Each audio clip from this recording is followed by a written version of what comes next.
test data set arrives to the server, that test data set will be distributed across all the devices, edge devices. Then each edge devices will use the common weightage value to cluster or classify the received test data set. So if you see the architecture, we started with some basic weightages and trained the model with respect to the training data set at individual edge devices. And upon the averaged global weightages, we are arriving at the optimized weightage or the global weightage, which will predict the disease or any data set more efficiently. So that is the beauty of the federated learning. Here, instead of doing the classification in one system, we have been distributing that responsibility among end devices. So basically, there are different kinds of federated learnings are there, because if we see, the aggregation of the weightages are happening at the server end.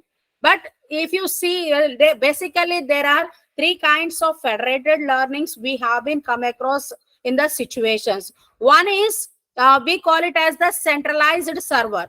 That means the first technique, that is the architecture I discussed in the previous slide in clear. That means each device will share. See, initially the model is, or the data set is spread across all the client ends. In the figure, the green square boxes are nothing but the edge devices, and the yellowish color is nothing but the server. So the first step, initially it shared the model with all the devices, no? Then in the step 2, they trained at their set and try to share the revised or updated weightages onto the server, and the server aggregates the weightages, and that aggregated weightage is again shared with all the devices. This is the structure in general, kind of communication in general happen in the centralized or the aggregated server. But whereas the other kind, second architecture is called as the peer-to-peer server communication. So this is also another kind of federated learning approach intended for the classification of the data set only. But if we see the schema of the second category, peer-to-peer federated learning, there is no yellow color square box. In the sense, in the second architecture, there is no involvement of the server.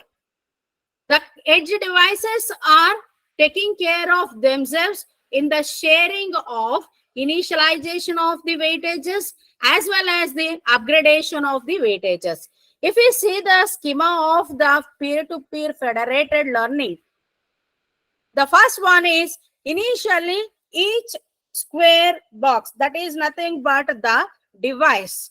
Each device will broadcast its weightages to the other nodes. So as it is, I told broadcasting, so one node will share its weightage to other nodes in the communication network or who are involving in the classification of the data set. So after the first step, that means one node shared its weightages to other nodes. So each node, along including the source who shared the weightages, all are having the weightages with themselves.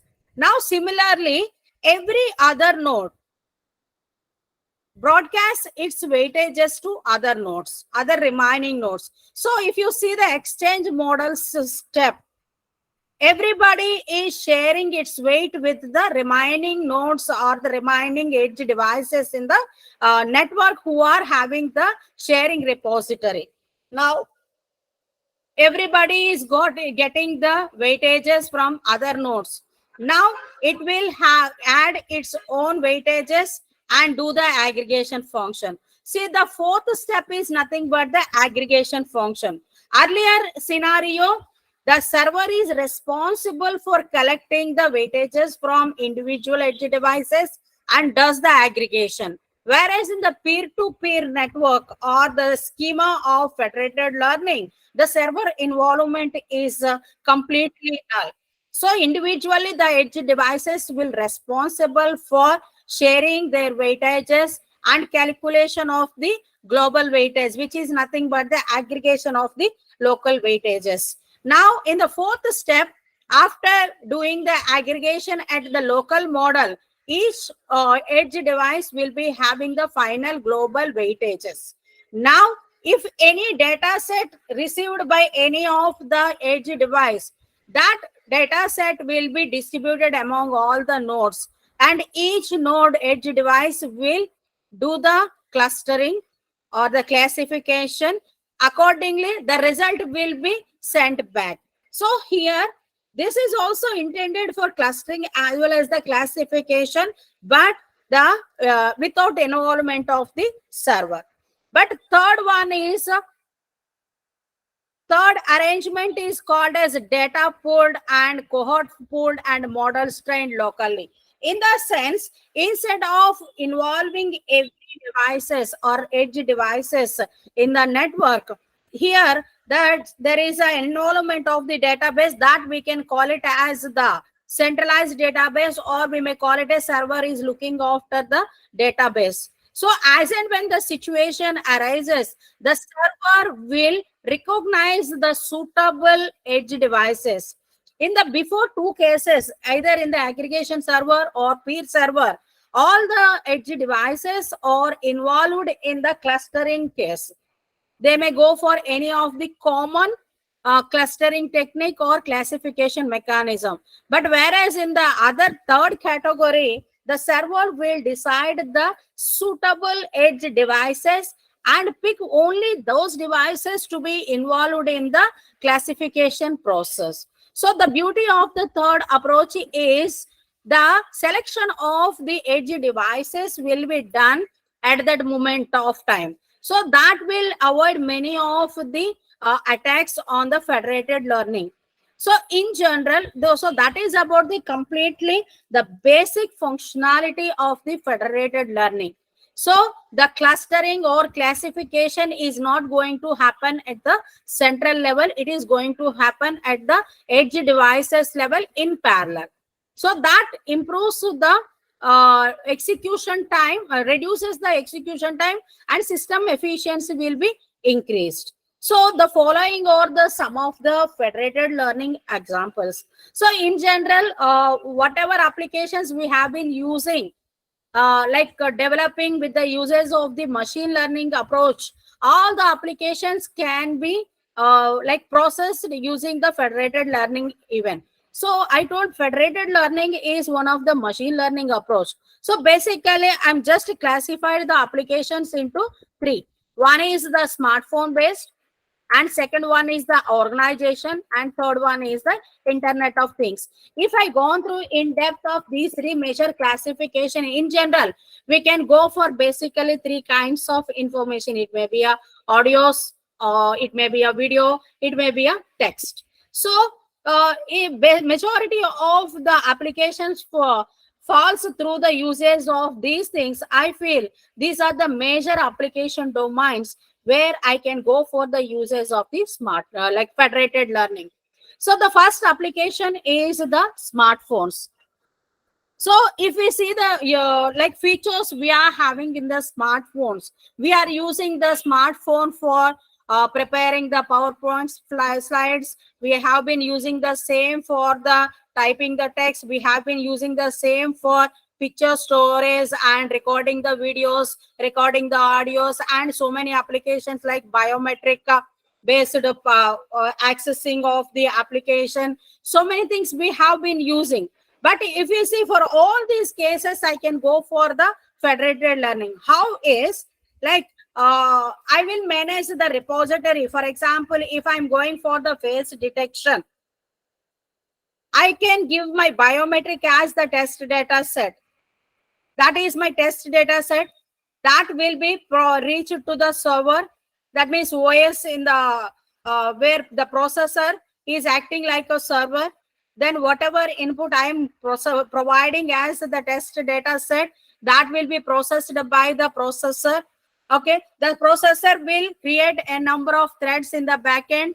To each thread may have the n number of repository of my biometric impressions. Maybe I can store my family repositories also. So as and when I pass the biometric impression as the input, the processor who is acting as the server will do the rest of the process to predict whether the impression given by me is the valid user or not. So if it is the valid user, then only it will allow you to access the rest of the applications inside the smartphone. Similarly, there are so many features that will help me to use the federated learning on the smartphones. Even voice recognition. Whenever you want to open any application, I can go for the voice recognition based password. So after validating the my voice through the uses of the federated learning approach, it will open the application for further uses with the help of the different features. Then second one is organizations. These organizations can cover any organization. Educational organizations come under this organization category, and health domain comes under this category, and even industry also comes under the organization category. So these days we have come across even agriculture is also I can consider as the organization. So all the organizations I'm considering here is any other applications, any applications where I have been using for my day-to-day applications. If it is the healthcare application, we have been doing research like whether the patient is having the cancer or the any diagnosis required, at what stage of cancer he is in. So whether it is the minor level or the moderate level or the in the complex situation, all these things we have been predicting using the machine learning approach. So this machine federated learning, and even in the stock analysis also we have been using the machine learning. So because of that, as I told you, federated learning is a one kind of machine learning approach to do the classification and clustering with the concept of distributed approach. So organization covers about all the applications which I listed now: health, education, and industry, agriculture. So we are in the agriculture also, we have been using the machine learning approaches to predict whether the crop is in which stage, whether it is in the primary stage of budding, or in the mediocre age, or at the high end. So this is the one application where I can go for the federated learning. And the third one is Internet of Things. So this talks about, even here also I can go for the federated learning, because we have been using different kinds of sensors. Each sensor is responsible for collecting the health updates of the patient, for which we attached the sensors. And from collection of after collecting the data from the sensor, we may apply the machine learning approaches to predict the health situation of the person. Similarly, another kind of application falls under the Internet of Things is autonomous vehicles, where the sensors attached to and different kinds of sensors is responsible. There may be audio sensors, video sensors, even GPS systems. It is responsible for collecting the data from all the sensors, processing it, and decides whether to vehicle to go in the forward direction or stop for a while, or needs to take the right turn, or any obstacles in front of the vehicle. So everything can be done. So that proceeding of taking the direction can be done based on the current instance through the uses of the federated learning. Even smart homes.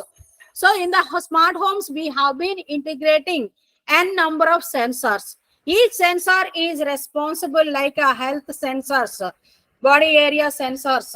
Like smart homes also uses the sensors, and it will automatically adjust the sensors if the persons are not there, And also this sensor data can be passed as the input to our federated learning. So this input, whatever we are facilitating, that will becoming the testing data set. And we already have some training data set, which is nothing but the past history of day-to-day uses of the electricity. So that we usually come like receives from the sensors in the home only. So we'll have some existing training set, and we are going to pass the current sensor data from the smart homes.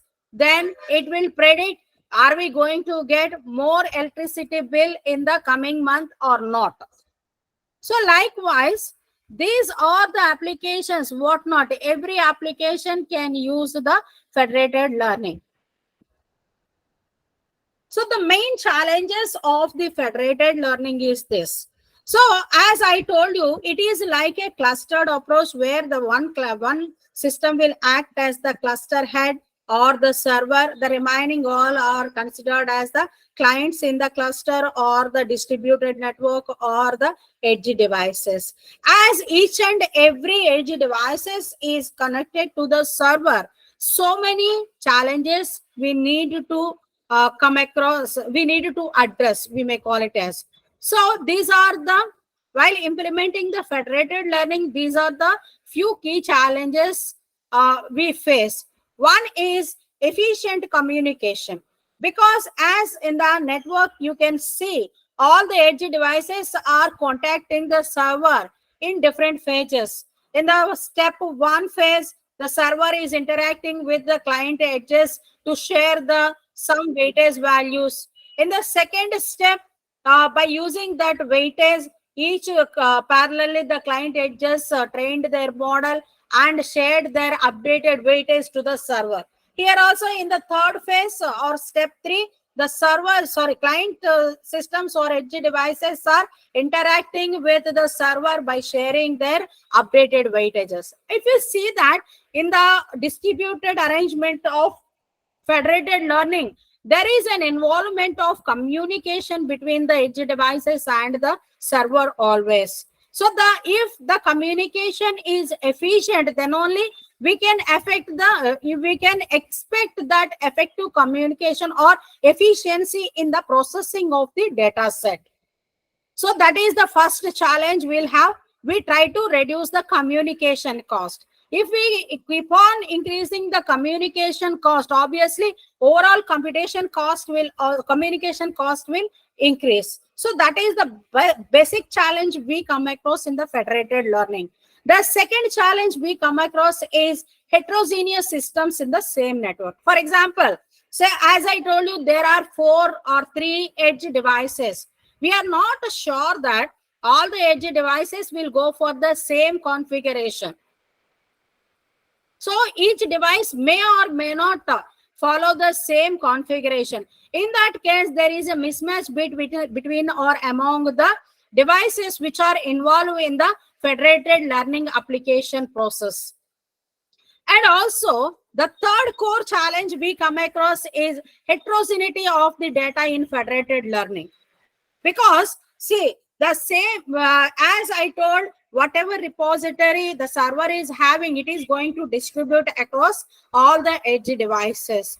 So the edge devices will receive a number of data sets that may use all same attributes. For example, if I am distributing the agriculture related data set among the device 1, 2, and similarly, I just distributed the health data set among the second, third, and fourth edge devices. If we see the data set with the device 1 is only agriculture data set, 3 and 4 is having health data set, but whereas the edge device 2 is having 2 kinds of data sets, which is nothing but one is the agriculture and one is the health data set. So the system is responsible for managing this kind of heterogeneous data and try to do the prediction effectively. That is one more challenge. If the system is having the same kind of data set in them, it can do effectively. But if it is having heterogeneous data, that means different data sets, it has to have the knowledge of recognizing the exact data set which the server is expecting from to apply the modeling for the prediction. And the next challenge is the privacy concern. That means as the edge devices are communicating with the server, as it is happening through the communication media, always whenever the involvement of open communication, privacy is the major concern. So these are the main 4 concerns are the challenges we come across in the federated learning. So I told the communication cost. Communication cost is talking about the how much amount of datagrams is being shared between the edge device and the server. If the communication or the data sharing or communication keep on increasing, then the resultant time of overall communication obviously increases. So to avoid that thing, we try to concentrate on 2 goals. One is reduce the communication thing, reduce the communication cost. So there are 2 ways to reduce the communication cost. One is we can reduce the number of communication operations. For example, earlier we have used like 5 to 6 times of communication happened between 5 to 6 times between server and the client in sharing some information. In the advancement of the algorithm, we must concentrate on, instead of having 5 rounds or 6 rounds of communication, why don't we reduce at least 1 round of communication? That automatically reduces the overall communication time. That means in the first approach of reduction in communication cost, we are concentrating on trying to minimize the interaction count between the edge devices and the server. And the second possibility of reducing the communication is minimization of the datagram size. So if you are having the huge data block that can be chunked into the packets, if the packets, obviously the communication cost will increase. If we minimize the size of the message, obviously the number of fragments are less compared to the original. So the other approach of reducing the communication cost in the federated learning is optimization or reduction of the packet size. So this can be reduction of the communication or reduction of the message size is possible through the uses of 3 mechanisms. One is compression. So instead of passing the datagrams as it is in original mode, we can go for the compression techniques. So we come across a number of compression techniques that will try to compress or minimize the size of the packet. If we unzip at the other side, recipient side, without losing even a single character, we can extract the data. So compression techniques can be preferable to reduce the size when it is communicated over the communication media. And second approach is, I told, number of rounds to be reduced. That can be achieved through the local operating model. That means instead of having lot of communication, here the server will give the liberty to upgrade their weightages at the local end, and they can freeze their model. They are just like required to share the kind of weightages it is being used and updated weightage it is being used with the model. That means initial communication itself, the server and the client devices will come to a common platform that what is the regression technique to be used for the classification. That will be finalized, and initialization of the weightages will be finalized. Later on, once the prerequisites is done in a spell, I think the future communication requires 1 to 2. One is with the upgraded weightages communication and aggregated weightage sharing. Only 2 communications. So instead of having n number of communications, obviously the rounds are coming down to 2 or even some more. So this way we can reduce the communication cost. The second one is the system heterogeneity. As I told you, like heterogeneity can be anything, like the systems with their own configurations. We cannot expect that all the edge devices in the network with the same configuration. Okay, so each system may have a different computational capability.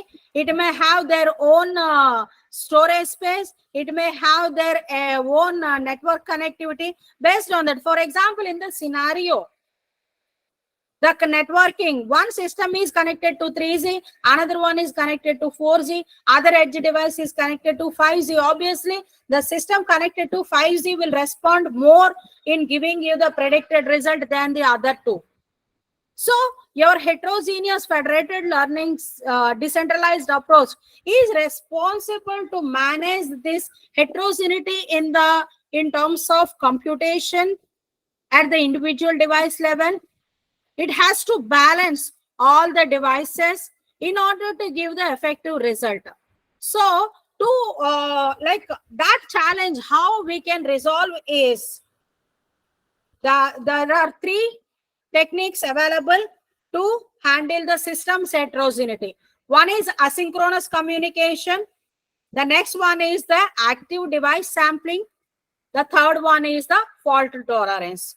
So asynchronous communication, as I told you, like the one which is having the highest computational ability can able to finish the prediction task fast than the other two devices where it is having less computation capacity.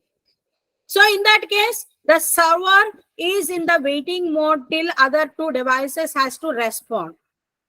We have been wasting the effective time of the server device. So that can be avoided by the asynchronous communication. In the asynchronous communication, what is happening is instead of collecting the data from all the edge devices in one spell, as and when the device is ready with the computation result or predicted result, that will be shared to the server. And once the communication is completed, the edge device will do its own job. Similarly, the slow device, as and when it is ready with the result, that will be communicated to the server by activating the signal stating that I'm ready, so kindly accept this. And also, the fault tolerance is another approach that handles the system heterogeneity. So this way we can somehow control the system heterogeneity. So after that, so the challenges we come across, different kinds of, as it is the communication, privacy is the major concern over here in the federated learning. So the kind of vulnerabilities, weaknesses is three vulnerabilities we may come across in the federated system. One is compromised communication channel. Compromised communication channel in the sense, in the architecture, we can see that there is a physical connectivity or the Wi-Fi based connectivity between the edge device and the server. So if the communication media, what we have been using between the client and server is not that much strong, that means it is compromised in revealing the sensitive information which is passing through that communication media. In that case, obviously, whatever data, it may be the weight, or it may be the original data set, or it may be the kind of model we are using for prediction, everything can be disclosed to the unauthorized people. So the first vulnerability we can face in the federated learning is compromised communication channel. And another one is, I told, like each client or edge device is responsible or involved in the prediction of the diseases. So if you keep on increasing the clients or the edge devices, there may be the scope of the person in the group may do the revealing of weightages, because you may get the doubt like, see what kind of information they reveal. If we see the fifth step, all the edge devices have been using the common weightage in the prediction of the testing set. If the person who compromised for money, they may disclose the weightages and the model to the outsiders. That will influence the performance of the model. And the third one is the single point failure. So in the architecture, we can see that it is like a centralized architecture. That means the server is looking after the complete operations. Assume a scenario that if anybody peeps into the server and makes the server to be malfunction or sometimes failure. So as the centralized person is not in a position of properly executing the operation, definitely it will influence the performance of the federated system, because the central server is responsible for monitoring all the devices which are connected and responsible for the model prediction. So these are the three vulnerabilities or weaknesses of the federated learning. So there may be a weaknesses at the communication side, there may be a weakness at the individual client side, and there may be the weakness at the server side. So these are the continuation possible attacks in the federated learning. So basically there are four different kinds of attacks are there, but majority of the attacks we come across in the federated learning is, one is poisoning attack, and the another one is generative adversarial network based attacks. So major. So in the poisoning attack, poisoning in the sense the intruder is trying to add some poison to the existing. So the adding of the poison can happen at different levels. So in the realistic scenario, we have been working with the data set and weightages and biases used with the regression models. So the adversary is always concentrating or targeting to poison either the raw data or either targeting to poison the weightages as well as the model. If I poison the weightages, obviously, instead of using the appropriate weightages, we may use the wrong weightages. That gives the wrong result of prediction. So poisoning attacks is always targeting to change either the data or the model. So this structure is talking about the poisoning attack. If we see, actually, the participant and attacker, two persons are involved. And assume these two are the scenarios of the part of the participant side, as well as there is an attacker. He is trying to change something. So in the realistic scenario, if we see, the data they are having is 22299. Okay. So if it is 222, it is labeled by A, and if it is 999, it is being labeled by C. If the model is working properly with the authentic weightages values. But on the left side of the arrangement, if we see, there is a person, intruder or attacker. He tried to poison the data. See here, there is a rectangle, boxes D and Z. Actually, D is the original data set. And the intruder tries to add some data Z onto the data set D. That means data gets poisoned. Instead of having the real D, now the data set is having D along with the Z. So on the resultant poisoned data, D and Z, if I build the model, then obviously I will get the wrong prediction. So the same impact it is shown like the 222 text is labeled as B. But if it is the raw data without any changes, it must labeled with A. Because of the poisoning, instead of labeling by A, it is labeled by B. So these poisoning attackers are always try to change either raw data or the model parameters we have been using in the predictions algorithms. And the next one is generative adversarial network based attack. In a sense, here also the adversary is trying to add some extra packets to the network. So instead of receiving the original raw data by the edge device, the intruder always try to add some more fraud packets to the communication media.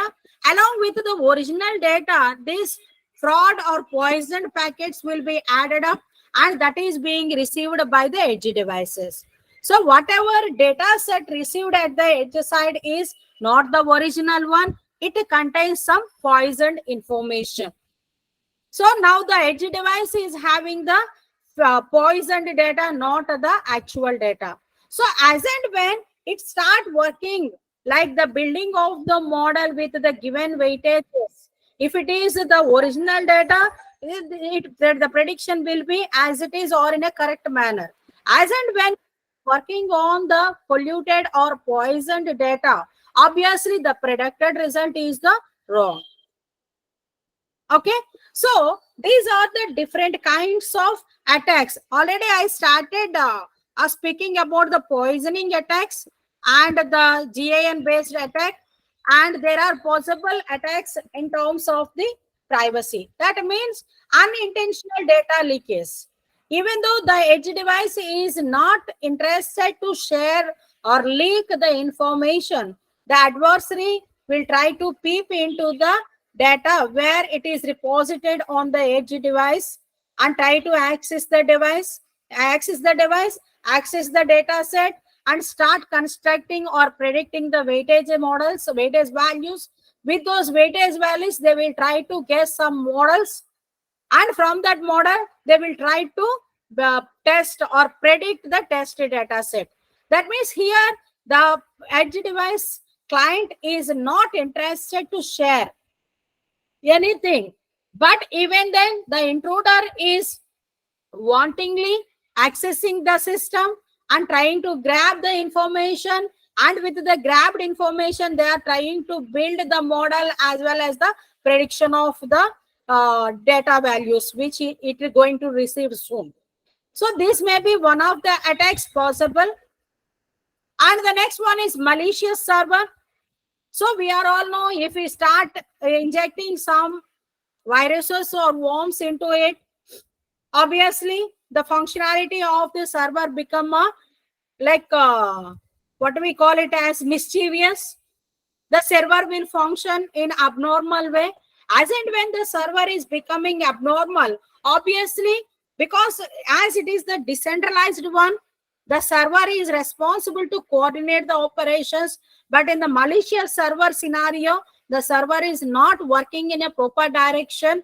So as it is in an improper direction, it may not able to coordinate all the edge devices. That may leads to either disclosing of the information, or it may sometimes hack the edge devices also, not only the server. So these are the possible cases if the intruders start working on injecting some malicious activities on the server. And next one is inferring memories. GAN based inference attacks are nothing but injecting the packets at the network layer. So this already we discussed. And inferring membership attacks. These kind of attacks usually, as I told in the third case of architecture, the server defines the edge device who are supposed to involve in the communication. That means the members to be involved in the prediction operation is not finalized initially.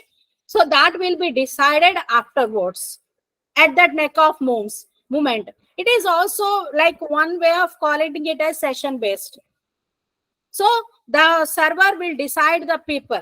But here inferring membership attacks is concentrating on, they will try to predict who might be the possible persons involved in the prediction. So for all these things, if we see, the server and client systems or edge devices are communicating in a raw manner.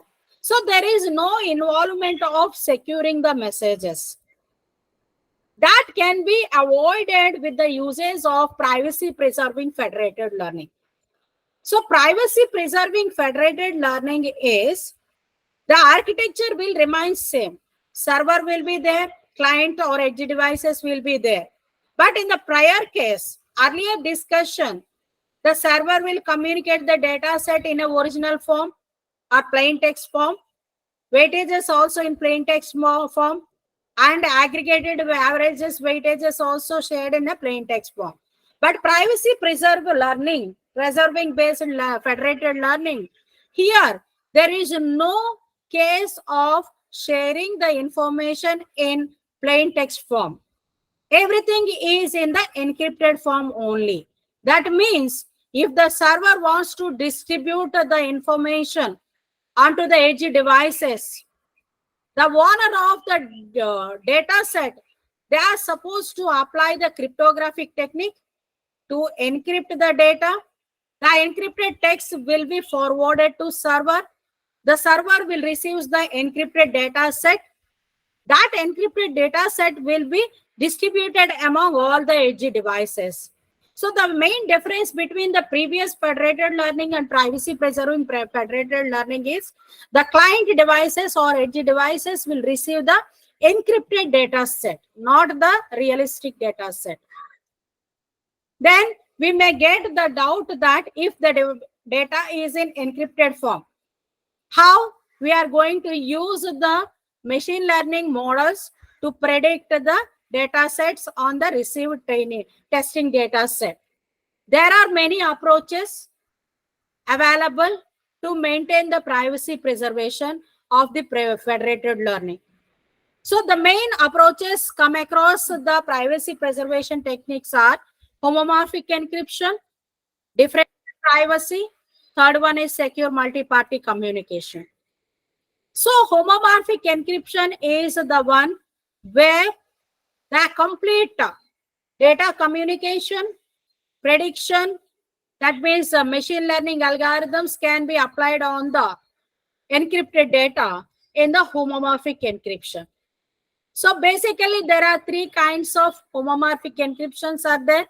One is partial homomorphic encryption, somewhat homomorphic encryption, fully homomorphic encryption. So partial homomorphic encryption is having some restrictions. We'll see with the detailed architecture of homomorphic encryption. Differential privacy is another approach. With that also we can preserve the privacy when we are working with the federated learning. And even secure multi-party computation also another approach that can preserve the privacy of the federated learning. In the three approaches, our motto is to use the model on the encrypted data, not on the raw data. So this diagram will showcase the overall schema of the homomorphic encryption. If we see the architecture, there are two roles. One is data owner, another one is the service provider. Okay, so if there is an involvement of one person, that means a hospital and the server in the cloud, I can go for usage of this architecture. What exactly is happening here is the data which is collected from the patient. There are two scenarios. Here the patient may provide the raw data or they may provide the encrypted data. If the patient or the person is facilitating the encrypted data, in the sense the owner of the data is not at all interested to share or disclose their information to others. If they want to perform any clustering or classification, they need to use the encrypted data only for further operations. So here the schema is like this. Initially, the owner is getting the data. The owner initially may transfer the repository of data set in the encrypted form onto the cloud. So here the steps, what I am representing here is for testing processing. Assume a scenario that already your service side provider is having the training repository in encrypted form. That means already training data set is available with them. They need to apply the model on the received test data set and give the predicted result. So here initially the data owner of the organization collects the plain text that will be collected in the step 1, and then they will use their own key, public key, to encrypt it. For decryption only, they are supposed to use their private key. So in here, they are using the homomorphic encryption. As I told, the homomorphic encryption, you can go for the partial homomorphic or somewhat homomorphic or fully homomorphic based on the mathematical operations you have been using. So you can go for suitable homomorphic technique. That homomorphic encryption technique is responsible for taking the public key of the data owner along with the raw text. They will try to encrypt in the step 2. So after completion of the homomorphic encryption, it will give you the encrypted text. That encrypted text will be passed as the testing set to the service provider. Now already I told the service provider is having the repository of encrypted trained data set upon which model is already built. Now from the step 3, the encrypted test set will be received at the service provider. Now the service provider uses the encrypted test set upon the model already built. So you can go for any of the any of the prediction techniques, logistic or linear regression, random forest, any techniques, okay, to predict the result. So once the prediction is completed in the 4th step, the prediction result also in the encrypted form.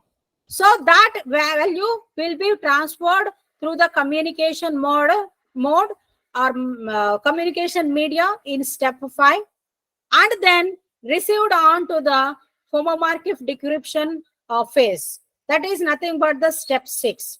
So the homomorphic decryption algorithm receives the encrypted predicted result and tries to extract what is the predicted value. If it is the health related application, what is the state of the patient, whether this person is healthy or he is ill. So they need to use the homomorphic decryption with the help of the private key. So the private key is known to the only the data owner. They will use that key, decrypt the prediction result, then get to know what is the state of the health. Here, the homomorphic encryption, whether it is the one-to server, here I just shown one client with the one server, but this can be extended to n clients with single server, because in the cloud we are considering cloud as the service and n number of hospitals as the edge devices. So each hospital training data set will be reposited in the cloud, as and when the test data set coming from the branches of the hospitals, the server in the cloud will predict the patient information, health status, and communicate the prediction value in the secured manner. For easy understanding, I just used the one-to-one secured communication through homomorphic encryption process, homomorphic privacy preserving homomorphic based federated learning. Here there is only one server, which is nothing but the service provider, only one edge device. You can extend this mechanism to n number of clients, because the server can process n number of requests in parallel. So if for example of Apollo, with the Apollo cloud server, the cloud server will receive the request from n number of branches parallelly, can able to do the prediction of the patient condition. So that way we can preserve the privacy of the data set and also do the prediction of the health data in a secured manner with the uses of the homomorphic encryption. And the next approach for maintaining the privacy of the federated learning is the differential privacy. So in the differential privacy, we will try to add or inject some noise to the original data. That means we are going to append some random text which may not be considered for accepting, in order to create a confusion to the adversary. they will try to inject some small amount of noise into the original text. That gets mixed up. Okay, that will be feed as the testing data set to the federated learning model. So it works on the this noised or corrupted text and tries to give you the what is that predicted result. But once that is done, or before proceeding for the prediction, what will happen is on the other side, they knows about where the noise has been injected. They will try to filter out that noise and extract only the actual message which is being used for the training of the model as well as for the prediction of the test data. So what is happening in the differential privacy is, instead of sharing the raw data in actual mode, they are adding some random text in order to confuse the adversary. So along with the, it may be some permutation combination of the raw text with the extra text. So after adding the extra text, if you reposition the position of the characters, or maybe like substitution also you can do. Then on the other side, they will do the extract reverse operation to extract the original data. Then after, they will start using of the model prediction and all. So here, different kinds of privacies are there. Differential privacy. One is at the centralized different privacy. The second one is the local differential privacy. So the differential privacy, the motto is just adding the noise. As in the federated learning approach, in general, two persons or two rows we come across. One is server or other one is the edge device.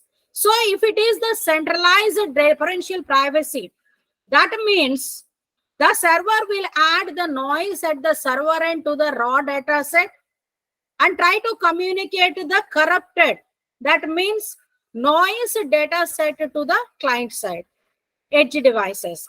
The edge devices removes that noise and start working on the received data set in the construction of the model. The second approach is local differential privacy.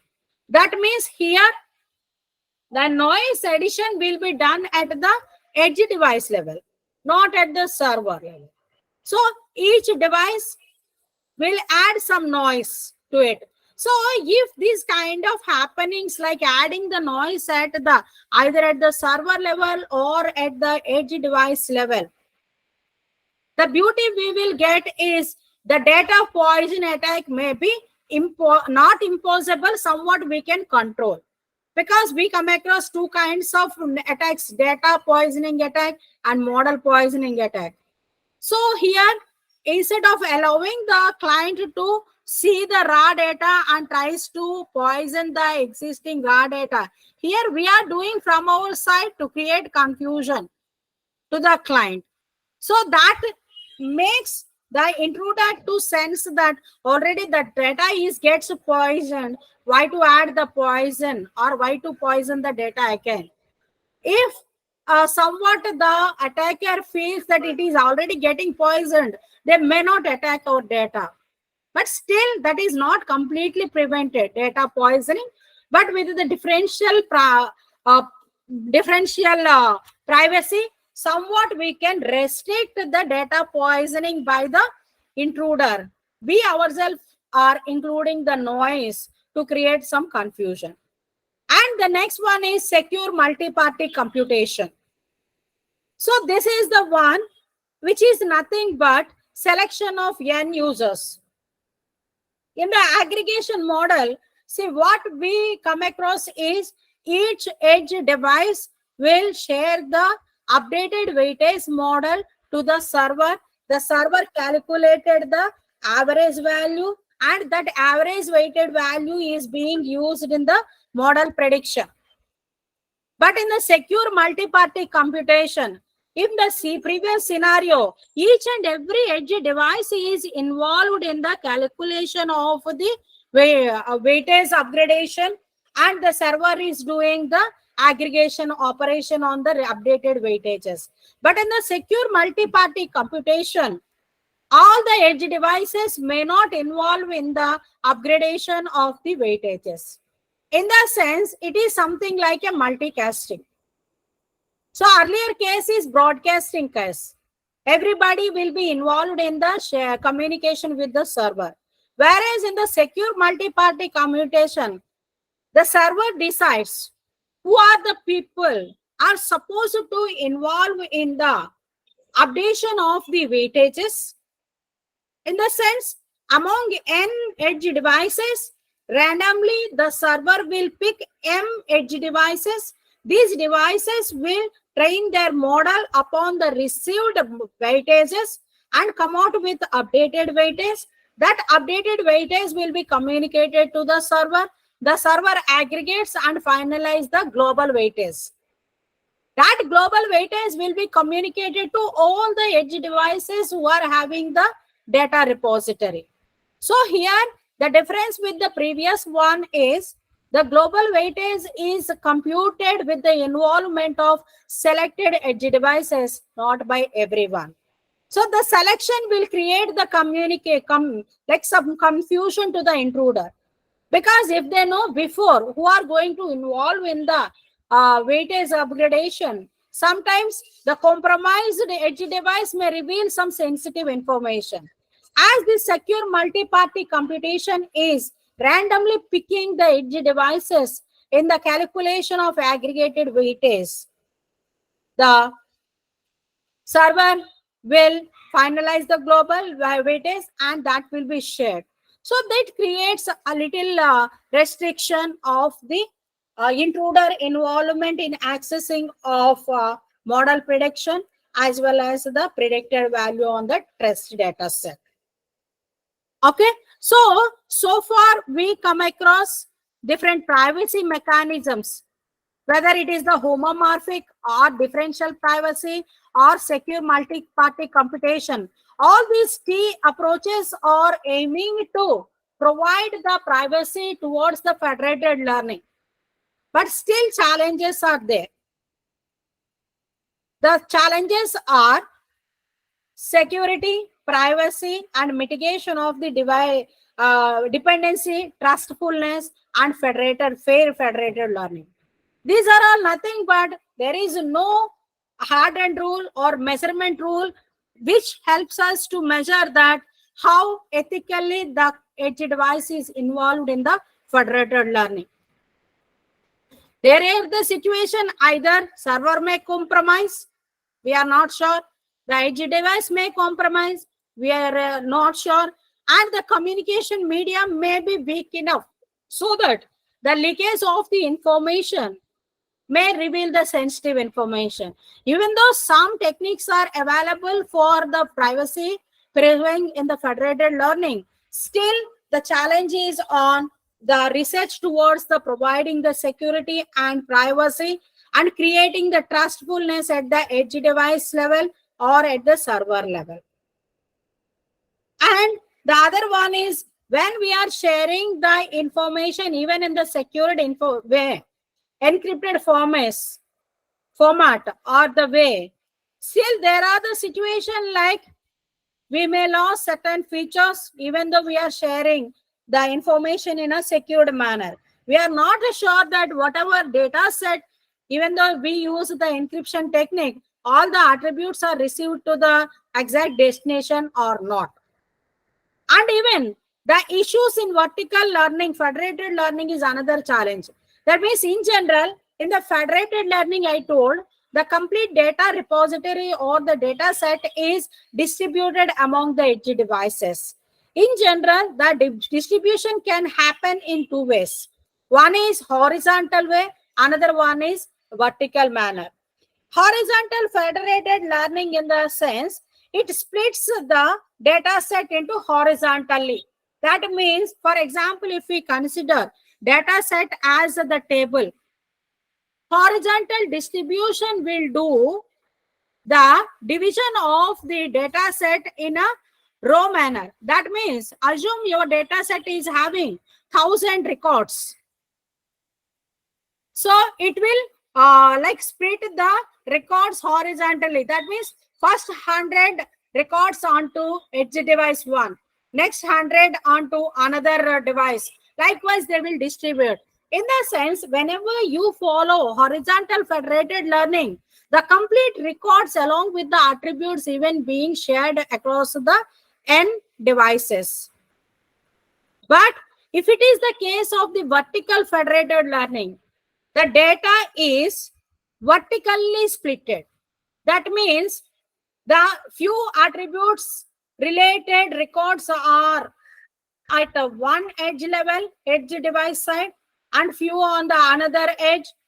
Okay, and the next attributes are on the, for example, if the data set is having 15 attributes, if it is the vertical splitting of that 3000 records, first attribute, if I consider vertical partitioning, that means 3000 records with first three attributes will be reposited on edge device 1. Next three may be on the next device. That means we are not maintaining the complete or common attributes.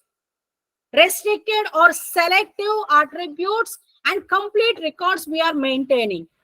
So whenever we are doing the vertical splitting, there are the situations like the attribute may be missed in between, or that may be replaced by something else when we are communicating. So when we are merging it at the other side, it may leads to like loss of some of the data. So that is also one challenge when we are working on the federated learning. So there are the issues with the vertical federating. If it is horizontal, if anything change in the record, somehow that influence is somewhat less. And the next one is again privacy heterogeneity. As we already discussed, the challenge with the federated learning is all systems may not work with the homogeneity because of the number of like computation ability, communication ability, all those. So here to provide the privacy at that head systems, if the system is having highest computation, I can go for high-end privacy approach. If my computation ability of the system is weak enough, I cannot go for the high-end algorithm to provide the privacy. So here, the future challenge is I'm supposed to adopt a technique that will manage the functionality in terms of computation and communication among the heterogeneous systems. That is one challenge. And the other more is continual learning methods, because see, we may go for the common modeling approach for the prediction. We may go for the like hybrid model of prediction. So that may leads to again future challenges, like one model may give the best efficiency than the other system preferred. Better prefer to choose a common model across all the what is that edge devices. And the last challenge we come across is of the best privacy preserving method. As I told you, if we go for the homomorphic encryption, whether I should go for the partial or somewhat or fully, that I can able to recognize or select when I'm having a complete skill on the depth knowledge about all the approaches. So here, before proceeding for providing the privacy in the privacy preserving federated learning, I must have the clear-cut picture of all the existing privacy preserving approaches. I should have skills on the differential privacy approaches. I should have the clear-cut picture on like group members involvement, secure multi-party computation. So based on the sincerity and security and sensitivity, I have to pick the best approach. So these are the challenges we may have with respect to the privacy preserving federated learning. So with this, I'll stop. If any queries are there from the participants side, welcome.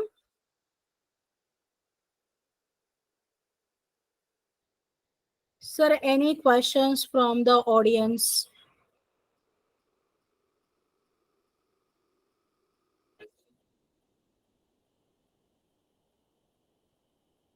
Hello?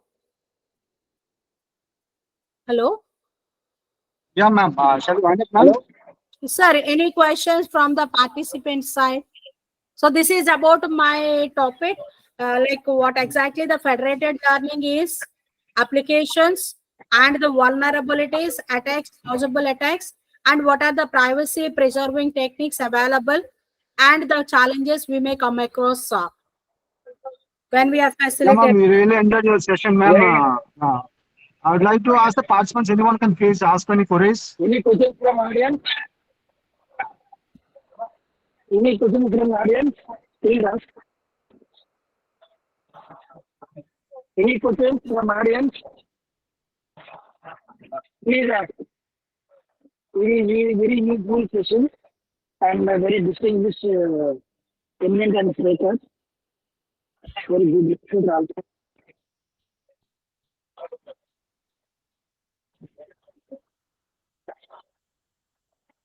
Hello? Anyone? Can you ask any questions? I think this is very good session. Yeah, Prakash sir.